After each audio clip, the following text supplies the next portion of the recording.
I've been mentoring and coaching entrepreneurs for a really long time. And one of the things I have seen over and over and over again is the fear of selling. Literally, the fear of talking to your clients and inviting them to work with you. It comes up over and over and over again. Today, I've invited a really good friend of mine to come and share some insights on how we can make the sales process and inviting people to work with us a much easier, a much more fun, and a much more profitable process. Hi, I'm Melanie Benson Strick. I'm America's leading small business optimizer. And if you're new to the show, every week I'm going to bring you an insight, a guest, or maybe even a tip from myself on how to make your business perform better from the inside out. Hey, we got to start with the mind. That gets our habits and our productivity up. And then we can focus on strategies that will really help us exponentially grow. And this week, I've got a great guest for you, someone who is near and dear to my heart. Let me introduce you to Brian Whetten. Brian, by the age of 30, had earned a PhD, raised $20 million for two high-tech startups, which, wow, that blows my mind. I guess I missed that point somewhere along the way. Made and lost millions and burned out twice, and maybe you can relate to that. Today is the founder of Selling by Giving and the author of Yes, Yes, Hell No. Thank you for the visualization.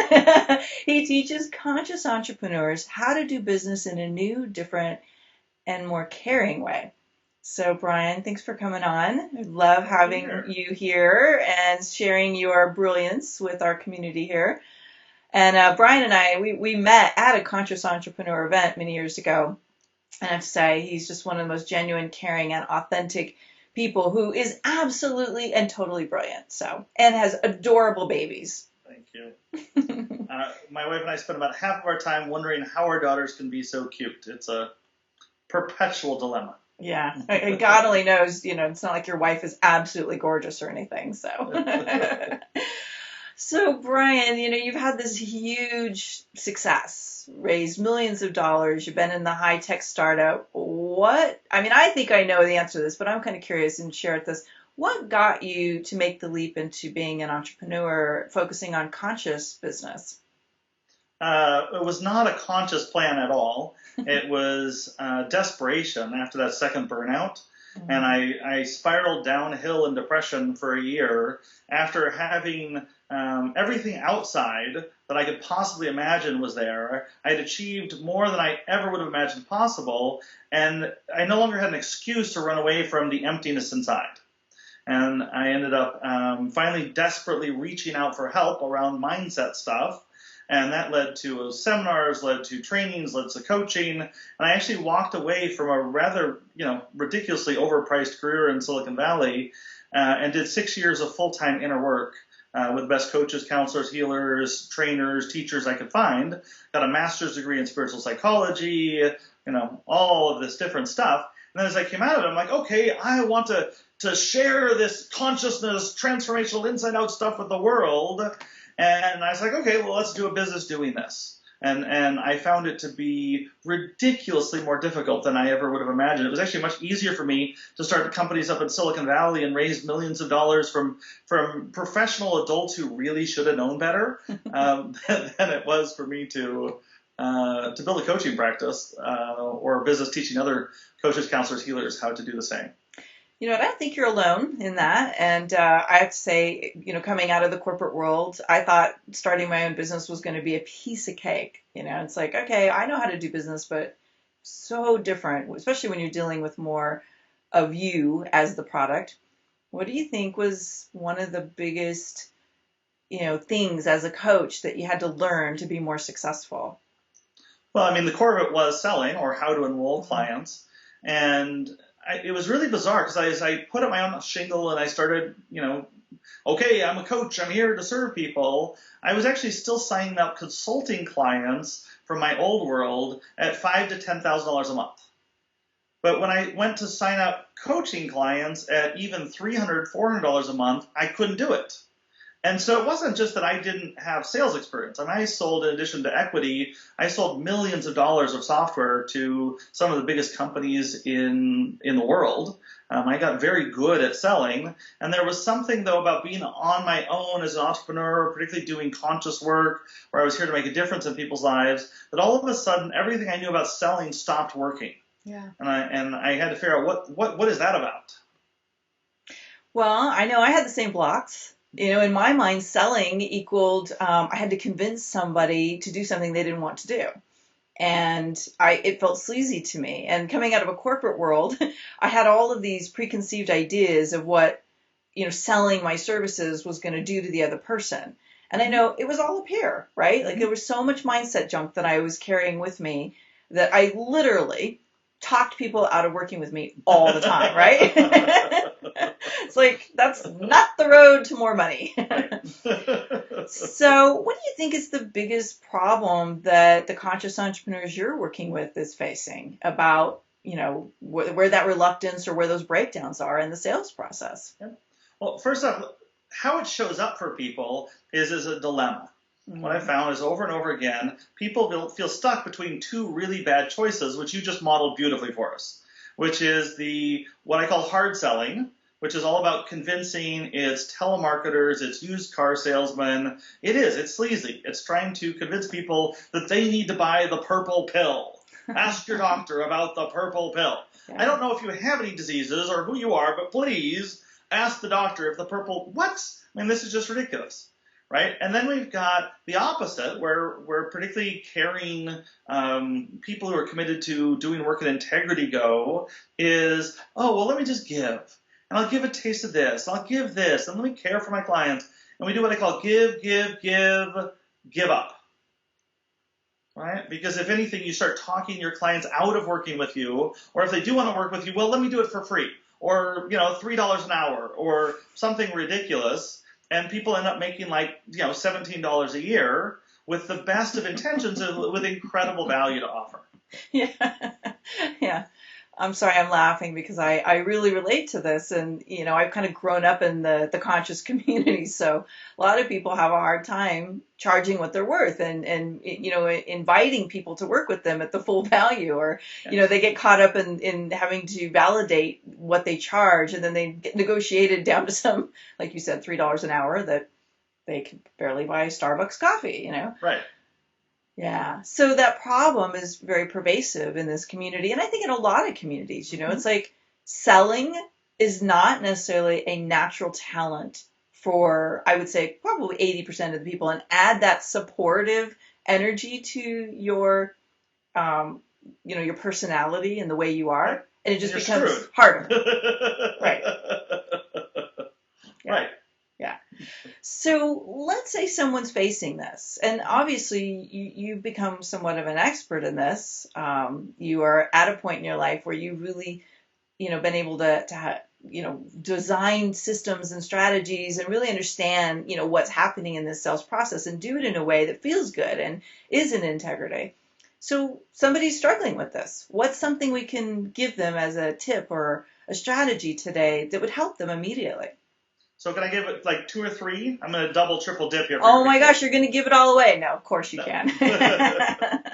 So the first one is to recognize that this dilemma is rooted in a very unconscious view of business. Mm-hmm. Okay. A lot of times entrepreneurs come to me and they say, the problem is I don't know enough about business. I don't know enough about selling. I'm like, no, the problem is you know too much. You've been immersed in a taking-based sales process since you were born in this culture. You cannot escape what I call selling by taking. Mm. And as long as you have that wired in your body, no matter what your thoughts are, if your experience is growing up that selling means taking, which we're exposed to approximately 17 million times a day, right? Even every email, every telemarketer, everything, right? Then you're going to find yourself stuck in this dilemma. And so the first step to realize is that there's a much more conscious way of doing things, and that traditional business, the way it's modeled, doesn't work for us. Yes. Particularly if you're a coach, a counselor, a healer, a transformation leader, you're in the business of change, then traditional selling is exactly the opposite of what works for us. Right? So unlearning 99% of what you think sales is supposed to look like. Okay? Then the second key is once you're into that beginner's mind and you can actually start to look at the world in a different way, then this critical distinction I work with over and over again, it's not a concept. This is not an idea. This is a spiritual discipline. It is a transformational practice, right? It starts by understanding that when you're doing transformational work where you're delivering value to people, value lives in the client, not you. Okay? If you're a commoditized seller of beer or something, or you're trying to interview for a job at McDonald's, then yes, value lives in you and you're competing for a commoditized job. But when you're in an entrepreneur creating change, value lives in the client, not you. And so there's this practice of noticing, when does your mindset go to proving worth? Where you're asking the question, what's my worth? What are my credentials? What are my services? What's my calling? What's my purpose? Why am I here? Me, right? You're actually in ego and fear, and it's the wrong question. And so the practice is to shift what I call to providing value, which is being in the question of who is one person I can serve and what is the value they would like to receive. The core of conscious enrollment, what I call selling by giving, is the value conversation, where with really structured tools, there's a lot to it, a lot of nuance, and it all comes down to asking this question, what is the value you would like to create? Where are you at? Where do you want to be? What's in the way? Got it. So in essence, it's really focusing on the value exchange rather than, can I convince this person to buy from me or to, enroll in my program? And when you bring it down to value, all you have to know is your value and be able to have a conversation about what is value to the client. Is that what I'm hearing? Yeah. Well, and little subtle tweak there. It's not even your value. Mm-hmm. Okay. There's that goes down the rabbit hole of what's my worth, what's my worth, what's my worth. It's that there are some people you could provide value to. In my workshops, I'll have people raise their hands. We'll do an exercise a lot of times where I ask people, okay, have you ever had a client where you believe you delivered at least $10,000 worth of value, depending on however you define it? You think back to what you did, cure their depression, turn their marriage around, save their business, whatever it was, and almost everybody will raise their hand. And they'll say, okay, what about $100,000? And a bunch of people raise their hands. Okay, $1 million, and a few people raise their hands. Right? I have clients who have told me that I've helped them create tens of millions of dollars worth of value. Okay? That didn't live in me. It wasn't about me. It was in them. Okay? So the question is not, can you deliver value to everybody who shows up, but who are the people out there who are hungry for what you have to offer because they have this need inside of them that you can help them with. Mm-hmm. And that changing of the mindset from me focus to who is it that I can serve changes everything. It's the foundational first shift. And I love that you're bringing the mindset back because in my experience, 99% of every change, every transformation, everything that actually works to provide success starts in the way our mind is wrapped around the situation and just literally expanding what our mind is perceiving and what we're making up about it is the shift. Yep. And I actually, I've had so many people who teach systems for change. They have these complicated information products and step-by-step systems and tools and all these things. And behind the scenes, they're always frustrated that nobody actually creates value out of their programs. And they have these 5 testimonials and then a million unhappy customers because they didn't deal enough with the mindset. They didn't do what you're helping people do, which is understand that if you're an entrepreneur, change pretty much always comes from the inside out. That is so true. And it's so much easier in a way because it's less doing and more just, okay, I need to be thinking differently about this. Yes. I love it. So, Brian, you have had this amazing journey, your time as an entrepreneur. How far does it go back? Years? Well, I started my first job out of college at 26 as a Silicon Valley entrepreneur, Berkeley student. Well, you're only 28 now, so. Exactly. 44, going on 45, so however long that's been. Okay, got it. Almost 20 years. Yeah. Okay, good. Yep. So my guess is you've had quite a bit of learning during that path, and you've probably had your ups. Yeah. Oh my gosh, I know. It's those failures. And speaking of failures, what was one of the biggest failures that taught you something really extraordinary about being an entrepreneur? Well, the biggest failure I ever had, there's a lot of candidates for that title. Yeah. But certainly at least one of the top five was my first company that I'd raised $10 million for. And I'd hired 30 people. We developed all this software. We had all these dreams. And my first burnout, I went from 90 hours a week to 10 hours a week. Like my adrenals stopped working. I hit a complete physical wall where I was no longer able to stress anymore. And we had to fire everybody and sell what was left of the company and my adrenal glands for about 30 cents on the dollar. And I took this as this incredible sign of shame and failure and unworthiness. I just managed to lose millions of dollars and years of people's lives and their dreams. And it was just, I'm 28 years old and I've already managed to lose millions of dollars for other people in addition to myself that I may have lost millions 3 times before I turned 30. And it was extraordinarily painful. And it taught me a couple of these things, one of which is that I had been trying to build a better mousetrap. I raised all of that money trying to build what I thought was valuable. Instead of being in the conversation and asking genuine customers what they would find valuable. And I had all my mentors telling me this, like, if you really want to be an entrepreneur, go talk to people. Value lives in them. Find out what the market wants. Listen to them. I'm like, yeah, but I've got this big brain and I've got these ideas and I just need to work harder now. And so it was a really deep learning that, that people don't care about your solution. They care about their needs.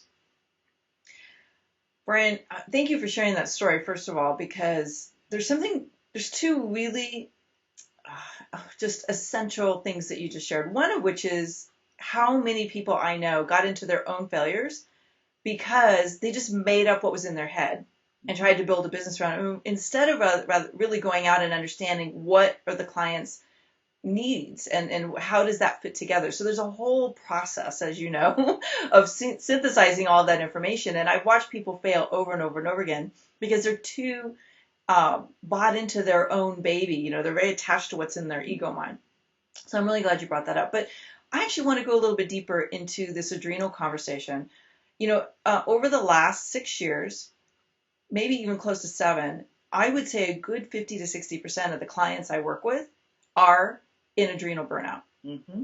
This is becoming a really big deal. And, you're not a health professional, so I think you can have a conversation that people really need to hear about. Where did the adrenal burnout come from, and what did you learn that could have kept you from going there? Because, by the way, and I have had adrenal burnout as well. Like I've had a version of chronic fatigue since the late 90s. And so it's real. It's very present for people. Well, there's this core distinction between stress and overstress. Mm-hmm. Okay, and people don't understand this. And there's productive stress, where you have a little bit of negative fuel in your fuel tank. So first off, let's back up. Stress, one of the things I learned the hard way is stress is a socially acceptable name for fear. Ooh, that's a great soundbite there. Stress is a socially acceptable word for fear. That's it. Okay? So it's this negativity we generate inside ourselves, and then we wonder why we're so scared as entrepreneurs. Well, it's because we're addicted to using negativity and fear as our primary fuel source. Okay? And it works up until a point. You can get a little bit up the mountain that way, but after a point, we all overcommit, and we get to the place where we go from stress to overstress. Right? Having learned this the hard way, when I raised my first $1 million of venture capital, I was overstressed. I mean, I was just on for the ride. There was no going back. I was so overcommitted, it was ridiculous. And the problem is that stress makes us stupid. Stress is a biological fear response that amps up our energy level in our body. It amps up our physical energy, but it pulls all of our blood from our brain and puts it in the muscles. Mm. And so it literally, like there's studies showing that just a moderate level of scarcity thinking sucks up 13 IQ points. Wow. Really? Okay. Yeah. No wonder people get dumb, quote unquote, when they're stressed out. Their brain stops working. Stress is why smart people do stupid things. Mm-hmm. And then once we start doing stupid things, then we're in a bigger hole, which creates more stress and more fear, which becomes this addictive cycle that eventually leads to burnout. Yeah, that's so true. And so the answer is, if you're in an overstressed condition, you pretty much either have to do one of two things. You have to cut back your goals. You have to fire some people. You have to scale down your business in some way so you can get out of overstress back to productive stress, or to even better, which was positive fuel. I do a lot of work teaching people how to upgrade their fuel source and not use stress as the primary thing that motivates them every day. Yeah. Okay. So you've got to get out of it. You've got to say no to some stuff, or you need coaching. You need to bring in somebody who you can outsource part of your brain to. So if you're going to be really stupid, at least there's somebody else out there calling it out and pointing out that there might be an easier way. So it's almost impossible once you get looped into this addiction to break free on your own, and you certainly can't break free by working harder. That's the fundamental trap we get pulled into. It's the lie we tell ourselves, oh, I'm overstressed. If I can just work harder, it'll all work out. But then you get stupider, and it's just ugly. Yeah. Oh my God, I've never heard anybody use that description of that negative fuel source, but it's so dead on, and I love it. And I know for myself, I literally had to change the way in which my mind was processing my situation to get out of that adrenal burnout. I literally had to retrain my mind to A, see success in the world differently, and then B, how to process things in a much more neutralized way, because I took a lot of stuff in and would turn it into stress, and it wasn't stressful. It's just my brain had this little pattern of, seeing problems where there weren't problems. Well, and the payoff was it gave you that jolt of endorphins. It turned on the adrenals. Fear turns on adrenals, right? But it also makes us stupid. Yeah. I love it. And thank you for sharing that, because I know a lot of people are either exhausted and don't know why, or starting to discover that they're facing adrenal burnout. And by the way, in my research, because I have been dealing with this for close to 20 years, I discovered that once the adrenals are burned out, it's 10 times harder to reactivate them than it is to catch this when you're making the adrenal burnout, and to solve it before it becomes the burnout stage. So it's good to become aware of what leads to that adrenal burnout. It was one of the reasons why I had to stop working for 6 years. Yeah. And just become a student again. And not everyone has that luxury. So, we have to become aware of how our patterns are actually supporting or deteriorating the goals that we have for ourselves. Absolutely. Very rich information. I'm so glad we got into that. So, again, on this trajectory called success, you've probably figured out, in addition to sales, what's the thing you had to optimize in your business in order for you to be able to do the work you love and make good money at it? It's a great question. There's been a lot of things, certainly. One of them that comes to mind, just because I'm so passionate about enrollment, is learning how to optimize first the enrollment process, one-on-one enrollment, so that I could not sell somebody, but very quickly qualify who's a fit to work with me and not, and then actually walk them through any fears they have.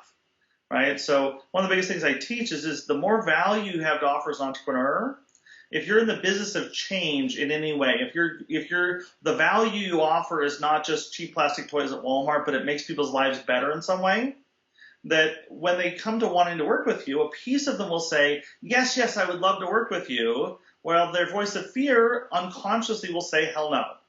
Because we are biologically wired for homeostasis, and at our core, we are scared of change. Not all of us. There's a piece of us that yearns for change, and a piece of us that's scared for change.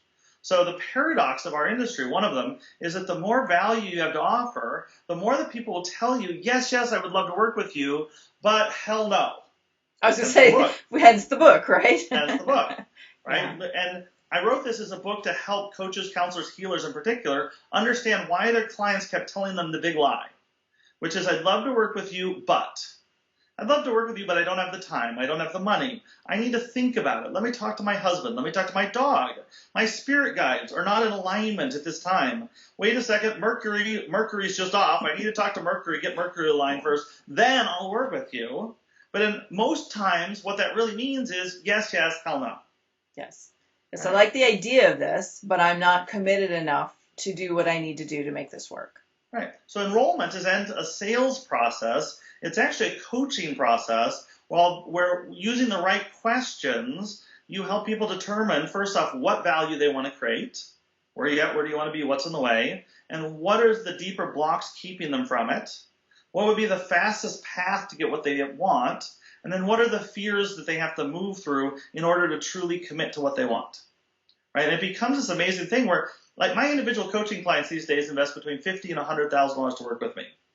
And I would say 70% or more of the real work I do with them is in the month or so before they commit. They don't pay me $1. It's a month of conversations where we're walking them through the coaching conversation of what do you really want to commit to and what would really get you there, and am I really a fit? Because I'm not going to allow anybody to work with me unless I trust we can create exceptional value together.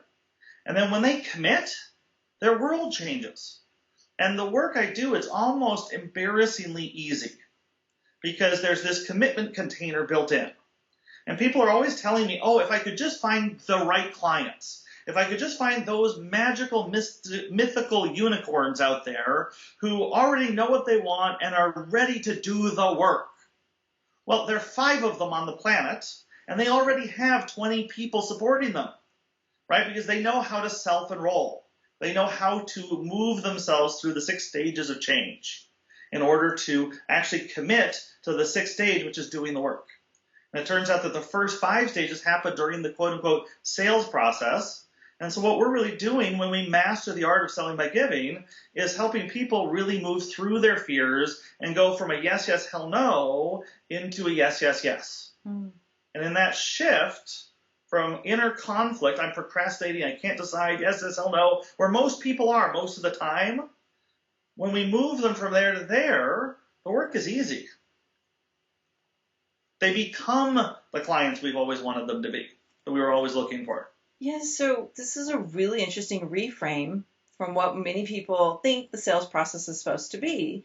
And it's really lovely in the sense that it's not, there's no, as you were using the word negativity, there's no negative constraints you're putting on this person. You're literally helping them to move through their own decision-making process and become aware of where they're in their own fear, which is where everybody gets stuck, is when their own fears come up. Yeah. Whether or not somebody works with me, either at a high-end individual format or mid-tier or more scalable group programs, every time I have an enrollment conversation with someone, or someone I've trained in enrollment who's on my team or that is out there having these conversations, has one of these conversations with people, people say, oh my goodness, that was the most valuable coaching I've ever received. Mm-hmm. There's no pushing. There's no convincing. It's this gift you're offering people. Yes. You actually turn the sales thing into one of the greatest, cleanest, most enjoyable gifts that they could possibly receive. And in the process, especially if you are a coach and this is what you're selling, in the process, what you've done is you've actually shown them how you're going to help them break through over and over and over again. Yep. Well, one of my clients, she's a high-end coach, and she was brought in to fix a problem child, right? Mm-hmm. So the senior executive who's got a $10 billion P&L responsibility has a problem child, and he says, come on in, fix him. And so she says, well, I wonder, what's really going on. So she does 360s and all these things and, things she knew to do and things we taught her to do so she could get into conversation with the boss as well. And sure enough, it turns out that at least half of the problem is with him. And so she gets into an enrollment conversation with him where she just starts using these tools we've taught her instead of they were offering her money. They said, here, whatever your fees are, if you'll fix him, we'll pay you whatever you charge. She slowed down. She said, no, I don't want your money yet. Let's have the conversation. And at the end of 2 conversations with him, he said, okay, I have a coach. I've worked with her for a year. I've gotten more value out of the 2 conversations we've just had than the entire year. I'm firing her. I'm hiring you.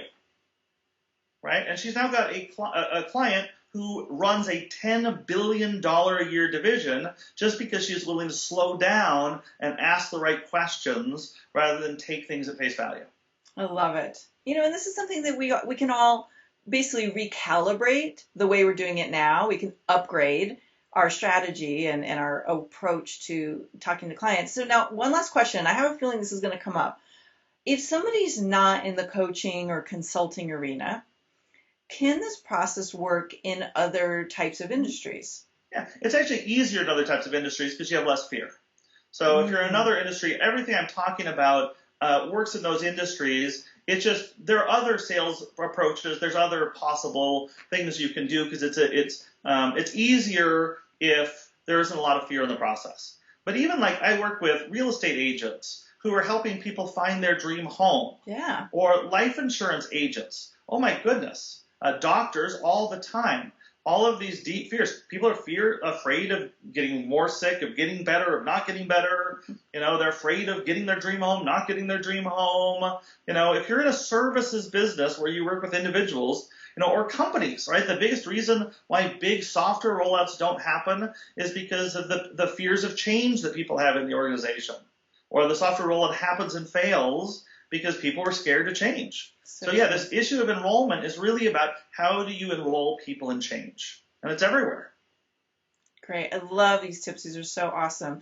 Now, to get to this point, I'm wondering if there is, for you, maybe a mantra or quote or something that you've taught yourself or learned how to do to help you keep your mindset in the right place. So my all-time favorite quote, which you can see in Brian's book. In Brian's book, it's one of the many quotes at the beginning of each chapter, is from M. Scott Peck from The Road Less Traveled, and it speaks about leadership and the difference between what I call an authentic leader versus a heroic leader. And that's what we really are all becoming as entrepreneurs, are authentic leaders or servant leaders, where we're focused on service and value delivery in ways that also commit our clients to what they're doing. And M. Scott Peck, this is full woo-woo quote here, so it may not resonate for everyone. He said that there is a vacuum of competence that must be filled. Spiritually evolved people, by virtue of their discipline, mastery, and love, are people of extraordinary competence. And in their competence, they are called to serve the world, and in their love, they answer the call. When we're stuck in proving worth, our fears take over, and everywhere we're always asking the question, how can I get enough clients? How can I get enough clients? How can I get enough clients? There's this scarcity that happens that actually repels exactly the people that we're here to serve. And when we move into an abundance mindset in a genuine way and really connect to the service that we're here and our clarity and our connection to who we want to serve, then this vacuum opens up. Yeah. Right? And like right now, my biggest challenge with my business is I have too many opportunities. I have too much that I want to do, and I have my family and my daughters and all of this stuff. And I have to learn how to say no to enough things that I can have the joyful space for the things I do say yes to. Right? But there's no shortage of suffering on the planet. There's no shortage of people with unfulfilled dreams. There's no shortage of opportunities to create value when we're in that mindset. So true. I love that. I've not heard that quote before. That's a great one. I'm always excited when a new quote or someone shares a new author or something like that in the show. So, Brian, I have this feeling that the listener is going to say, okay, I want to know more about this process. Where can we send them? Or, do you want to share their book or something as a next step that people can find you in this program? Sure. I mean, first off, if anything I said resonates with you, you want to learn more about stress, procrastination, enrollment, all of that, the secrets of the universe are in this book. It's $15. Buy it. Okay? It's the biggest bargain you're going to find all year. That's the best investment in coaching you're ever going to get. you're ever going to get. It's Jack Canfield wrote the foreword. It's gotten rave reviews from some of the leaders in the field. It's a really good book. Okay? So please buy the book. And then go to sixfigurepractice.net. SIXfigurepractice.net. And that's a private link that we give out to our partners for these calls where you can get a whole set of gifts. There's 2 gifts you'll get just for listening to this call, an online version of one of my DVDs, and also an online version of one of my ebooks, the 7 Stages of Practice Building. And then there's also a place where if this resonated, particularly if you're a coach, a counselor, healer, and you're already doing, say, at least $10,000 a year, you're already fully committed to your business, you've developed the ability to provide value, you're ready to expand your business, anything north of that is fine, but you're not in the baby beginner stages. Yeah, you're not figuring out what you do in life. Right, exactly. Okay. Then you can apply for a strategy session there, which is not a sales process. It is this process where we model exactly what I teach. It said it's a $500 gift. There's a pre-work session thing we do with people. There's the coaching session. There's post-work. There's an opportunity to move forward with next steps if it's a fit. It can be one of the most life-changing things people do, whether they ever do anything more with us or not. It's a beautiful gift to people. So if that resonates with you, please fill that out. It'll take about 5 minutes to actually complete the whole process, 5 to 10 minutes. And we actually only approve less than half of them because we only can work with the people that really are potentially fit for us to give that gift to. And but for everyone, there's 2 other gifts for everybody to receive. And please, SIX, it's spelled out 6. sixfigurepractice.net, not .com, sixfigurepractice.net. Great. Thanks, Brian. And we'll have the URL up here for people to see as well as hear, so they can easily click on it. Brian, thanks so much for sharing your insights. And, I've walked away with a couple great insights. Every time I talk to you, I have little bells go off in my head. So thank you for just, helping us all to enhance our wisdom today. But more importantly, I'm really grateful that you shared your own story, because I think there's a lot of healing to know we're not alone. Sometimes when we're facing burnout or, having failures, it feels very isolating. And when, somebody's as successful as you are, and we all can go, oh, well, I know several people who had massive failures and rebuilt and have been able to find an even better way to do business. I think it's very inspiring, and I'm leaving very inspired today. And if you are too, as you're listening in, hey, come over to the blog and share with Brian and I something that inspired you, something that you're taking away from today's call or our training or our show, whatever you want to call it. But I would love to hear what your takeaway is. Just head over to melaniebensonstrick.com, look for the blog, and share with us what you're taking away from the episode with Brian today. Brian, thanks a lot, and thank you for listening in. We'll see you again next week. Bye, everybody. Take care.